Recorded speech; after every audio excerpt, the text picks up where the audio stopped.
याच सरकार पक्षातल्या आमदार यामिनी जाधवांनी हा आरोप केलाय, सभागृहाच्या पटलावर हा आरोप केलेला आहे। आणि विशेष एखादी समिती नेमली जात असेल तर वेगवेगळ्या विभागातले 3 सदस्य नेमले पाहिजेत। तुम्ही जर एक पल्लवी सापळे आणि त्यांच्या ज्युनियर डॉक्टर तिकडे नेमत असाल आणि 3 सदस्यांची समिती 2 विरुद्ध 1 काही निकाल तुम्ही करू शकता। त्यामुळे आमचा अजिबात विश्वास नाहीये। आमची सरकार पक्षांना विनंती आहे, पल्लवी सापळे यांची नेमणूक रद्द झाली पाहिजे। जी तुम्हाला नेमणूक करायची आहे त्या नेमणुकीसाठी वेगळा डॉक्टर तिकडे नेमा, कारण जो डॉक्टर ऑलरेडी वादग्रस्त आहे, ज्याच्यावर तुम्हीच सरकार पक्षानेच भ्रष्टाचाराचे चिकार आरोप केलेले आहेत, अशा भ्रष्ट लोकांकडून काय आम्ही प्रामाणिक तपासाची अपेक्षा करायची, हे आमचं स्पष्ट म्हणणं आहे।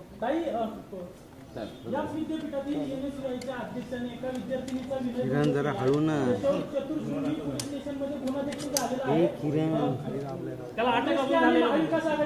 ऐका यावर त्यांचं मी पीआयलाही बोलले या सगळ्या संदर्भाने। पीआयचं असं म्हणणं, मी त्यांना विचारलं की चार्जेस काय लावलेले आहेत, ते म्हणाले की चार्जशीट दाखल झालेली आहे पण कलम सांगता येत नाहीये। नाही, आणि दुसरं प्रकरण जे आहे की 354चं, खरं तर या एसएफआय आणि एनएसयूच्या प्रकरणातही 354 लागलं पाहिजे असा आपण आग्रह धरलेला आहे।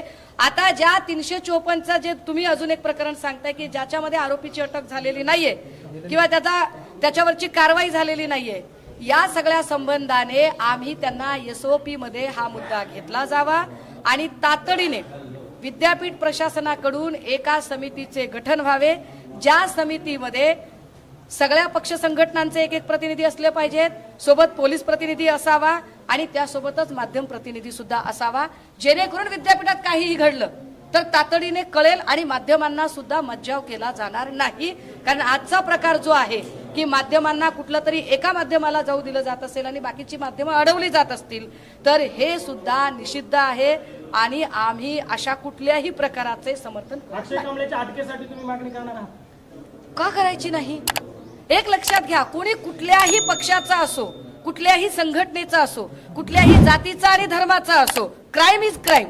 क्रिमिनलला जात धर्म पक्ष संघटना नसते, क्रिमिनल क्रिमिनल असतो, त्यामुळे त्याच्यावर कारवाई करण्यासाठी आपण नकार देण्याचं कारण काय आहे? मामा समोर या मामा समोर या, मामा इकडे समोर या मामा समोर इकडे रोल मामा। गेले कित्येक दिवस या विद्यापीठामध्ये वादग्रस्त विषय होत आहेत, खाली घे बूम। याच्यामध्ये आमच्या संघटना सातत्यानं त्यांची बाजू मांडतात। ताई म्हटल्याप्रमाणे त्यांनी 5 मुद्दे, हे मुद्द्यामध्ये मी सामील होतो। याच्यामध्ये विद्यापीठातला भ्रष्टाचार, विद्यापीठामध्ये ज्या आमच्या संघटना काम करतात त्या विद्यार्थ्यांवर खोट्या केसेस करणे, याच्यामध्ये गांजा ज्या रूममध्ये सापडला, ज्या वर्गात सापडला, त्या हॉस्टेलमध्ये सापडला, त्याची गेली 16 दिवस झाले त्याची चौकशी करत नाहीत। आमची हीच मागणी होती की उद्यापर्यंत हा गुन्हा दाखल झाला पाहिजे। आज जर हा गुन्हा दाखल नाही झाला तर तुम्ही कोणाला पाठीशी घालताय, हा महत्त्वाचा भाग आहे। ज्या विद्यार्थ्यांवर खोट्या केसेस या कुलगुरूंमार्फत झाल्यात आणि पोलिसांचं म्हणणं आहे की ह्या आवारामध्ये आम्ही कुठल्याही केसेस करायचे असेल तर आम्हाला हे कुलगुरूंची परवानगी घ्यावी लागते। तो कुलगुरूंना आम्ही ज्या पद्धतीने आज सांगितलंय ही पद्धत आमची मवाळ होती आणि जर ह्याच्यामध्ये जर सुधारणा नाही झाली तर ह्याच्यामध्ये शेवटी आंधळेत आहे, आम्ही आहेच, पण ह्याच्यामध्ये ज्या पद्धतीने आमच्या त्या मुलींना मध्ये मारहाण केली आणि मारहाण करून त्यांनाही त्याच पद्धतीनं अमनुष्यपणे त्या एका संघटनेचे विद्यार्थी होते आणि त्यांनी चुकीच्या पद्धतीने पोलिसांनी त्यांच्यावर गुन्हे दाखल केले, त्याची आम्ही मागणी केलेली। ह्या ठिकाणी भ्रष्टाचाराची मागणी केली। जो गांजा सापडला त्याच्यावर तर आमचे कार्यकर्ते रोज बोलत आहेत। आज आम्हाला त्यांनी हाताला धरून इथं आणलं की आता तुम्हाला यावं लागेल, त्याशिवाय ह्या प्रकरणाला वाचा फुटणार नाही। अंधारे ताईंना आणि मला आणि आम्हाला सांगण्यात त्यांनी आमंत्रण केलं, तुम्हाला आता यावं लागेल, कोण ऐकत नाही। पण आज आम्ही त्यांच्याकडे आमचं निवेदन दिलेलं आहे। ह्याच्यामध्ये पोलीस खाते बी समोर होतं। आम्ही त्यांना विनंती केली, जर गांजा सापडला असेल तर तुम्ही कारवाई केली पाहिजे, जर भ्रष्टाचार झाला असेल तर कारवाई केली पाहिजे। ह्या खुर्चीवर कोण बसतंय ह्याच्यापेक्षा खुर्चीचं काम सुरळीतपणे कोण कायदेशीर करतं ह्याला महत्त्व आहे। ह्याच्या अगोदरचे जे कुलगुरू होते त्यांनी जो भ्रष्टाचार केला आहे, फर्निचरपासून पडद्यापासून ह्याची चौकशी झाली पाहिजे। ह्याच्यामध्ये ह्या विद्यापीठामध्ये सरकारचा डायरेक्ट हस्तक्षेप आहे आणि या हस्तक्षेपामध्ये अनेक लोक त्यांनी या ठिकाणी नेमलीत आणि त्यांच्या विचारची लोक नेमून या ठिकाणी लूट करण्याचं काम, त्या विद्यापीठामध्ये हस्तक्षेप करून करण्याचं, हायजॅक करण्याचं, हे पुणे विद्यापीठ करण्याचा प्रयत्न प्रशासनामधले अधिकारी, प्रशासनामधले मंत्री, प्रशासनातली ही सगळी सिस्टीम, ह्याच्यामध्ये ज्या आत्ता आपण लोक नेमलेत, मग ह्याच्यामध्ये सुरक्षा असेल, काही लोक क्लार्क घेतले असतील, काही लोक ह्याच्यामध्ये टेक्निकल घेतले असतील, ही सगळी भारतीय जनता पार्टीची सिस्टीम ह्याच्यामध्ये घुसवलेली आणि भारतीय जनता पार्टीची सिस्टीम घुसून ह्याच्यामध्ये ज्या पद्धतीने हा कारभार चाललेला, ही कारभार चुकीचा आहे. ह्याच्यापूर्वी काँग्रेसचं सरकार होतं, काँग्रेसचं गव्हर्नमेंट होतं, पण त्याच्यामध्ये कधी पब्लिक इन्व्हॉल्व होत नव्हतं, पण ह्याच्यामध्ये भारतीय जनता पार्टीची सगळी कार्यकर्त्यांची फौज ह्याच्यामध्ये घुसून इथला सगळा पैसा त्यांच्या घरापर्यंत कसा पोहोचेल, ही जी सिस्टीम आहे, हे जे सगळे क्लार्क असतील, हे सगळी सुरक्षा असेल, ही सगळी पद्धत चुकीची आहे.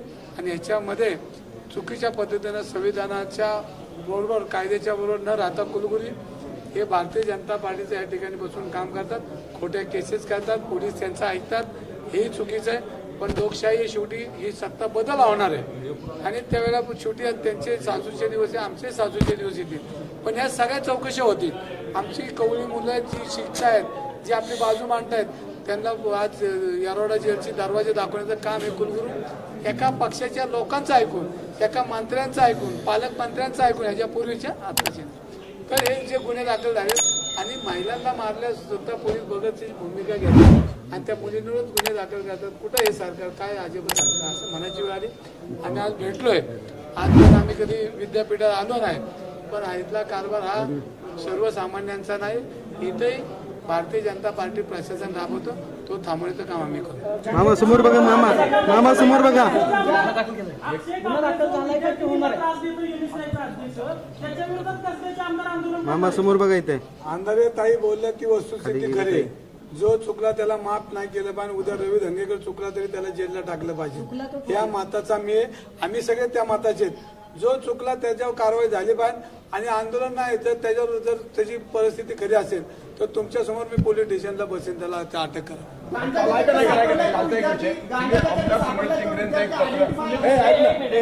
आमदार सुनील टिंगरेंचं एक पत्र व्हायरल होत आहे आणि त्या पत्रामध्ये किरण हलू नको ना.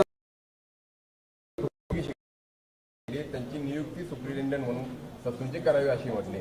सुनील टिंगरे या केसमध्ये प्रभाव पाडत आहेत का, परिणाम होईल असं काही त्यांचा हस्तक्षेप होतोय का, तुम्हाला काय वाटतं? काल म्हणले की रवी धंगेकरने जे वक्तव्य केलं त्यांनी माफी माग, पण मी असं म्हणलो की मी माफी नाही, तुमचे पाय धरतो, पण ज्या संस्कृती संपली पाहिजे तुम्ही म्हणून तुमच्या पाया पडायला मी तयार आहे.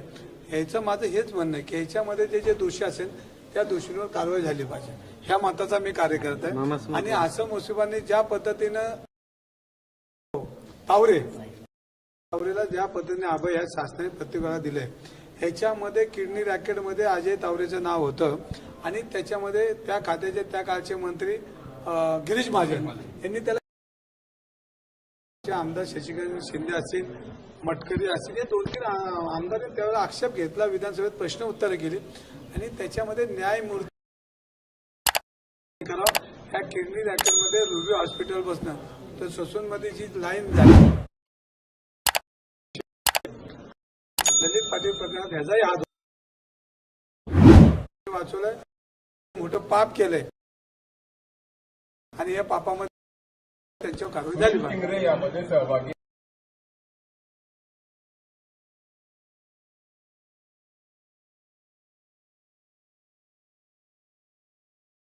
कालपर्यंत पत्र म्हणजे आम्ही अशी शिफारस केली नाही असं म्हटलं जात होतं आणि अचानक ते पत्र पुढे आलं. आता पत्र पुढे आल्यानंतर आम्ही पुन्हा सांगतोय की टिंगरे गुन्हेगार आहेत किंवा ते काय त्यांचा प्रभाव पाडतायत का, आम्हाला याच्यामध्ये जायचं नाही, तो भाग पोलिसांचा आहे.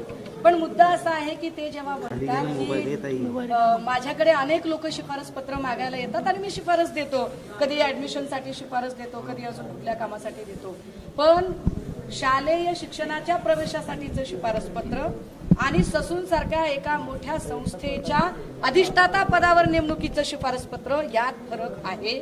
हा फरक कुठल्याही लोकप्रतिनिधीला समजला पाहिजे आणि अशी शिफारस करताना किमान त्याचं मागचं बॅकग्राऊंड काय आहे ते बॅकग्राऊंड लोकप्रतिनिधींनी शोधलं पाहिजे. खिरापती वाटल्यासारखी शिफारस पत्र वाटायची नसतात. हा धडा किमान या निमित्ताने लोकप्रतिनिधींनी घेतला पाहिजे. हे एवढं नक्की आम्हाला लोकप्रतिनिधीचा फोन आला आणि त्यानंतर ब्लड सॅम्पल बदलण्यासाठी दबाव नाही, तो फोन कुणाचा, ऐका ना, फोन कुणाचा आला, काय नाही आला, मला वाटतंय हा सगळा भाग पोलिसांचा आहे. पण या सगळ्यांमध्ये एक गोष्ट दुर्लक्षून चालणार नाही. दोन मुद्दे. एक, खरंच तो अल्पवयीन आहे का मुलगा? कारण बोनाफाईडवर काय लिहिलं जातं याला काही अर्थच नाहीये. त्याचं जे काही जन्मदाखला आहे तो जन्मदाखला कुणी बघितलेला आहे का? तो खरंच मायनर आहे का? आणि मायनर म्हणजे किती? आपल्याकडे जो काही 1992चा जो कायदा झाला होता ज्याच्यामध्ये बाल न्याय आणि हक्काचा कायदा, त्याच्यामध्ये लग्नासाठी किंवा वोटिंगसाठीचं वय जे कन्सिडर केलं गेलं ते वय 18 कन्सिडर केलं. पण एखादा मुलगा जर गंभीर गुन्ह्यामध्ये अडकत असेल तर अशा वेळेला त्याचं एज ऑफ अंडरस्टँडिंग सेक्शन 77 असं सांगतं की एज ऑफ अंडरस्टँडिंग 17 असेल तरी गृहीत धरलं जावं.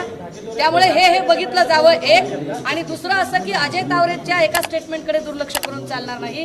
अजय तावरेने जे काल म्हटलं की मीही सोडणार नाही कोणाला, त्याच्यात मी अनेक नावं घेईन, ती नावं कोण आहेत ती नावं बाहेर आली पाहिजे. अजय तावरेंना बोलू दिलं पाहिजे आणि त्यांच्याकडून नावं घेतली पाहिजे. गर्जा हिंदुस्तान चॅनलला सबस्क्राईब करा आणि ताज्या घडामोडी जाणून घेण्यासाठी बेल आयकॉनवर प्रेस करा.